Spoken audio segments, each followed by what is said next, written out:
আজকে আমি তৈরি করব বোঁদে। তার জন্য ছোটো হাতা 2 হাতা নিয়ে নিলাম বেসন।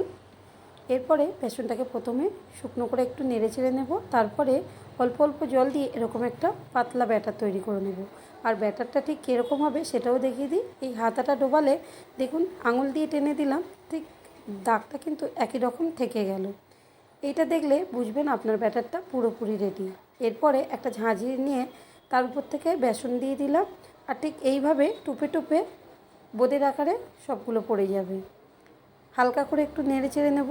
তবে আমি এখানে কিছুটা কড়া করে ভেজেছি আর কিছুটা হালকা করে ভেজেছি, যার জন্য এখানে 2 রকম কালার চলে এসছে। এইভাবেই সবগুলোকে ভেজে আমি একটা পাত্রে তুলে নিলাম। আর এখানে 10 মিনিটের জন্য চিনির রসে ভেজাতে দিয়েছি। 10 মিনিট পরে ফিরে এলাম। ঠিক দেখুন চিনির রস থেকে এইভাবে তুলে নিলেই রেডি হয়ে যাবে বোঁদে।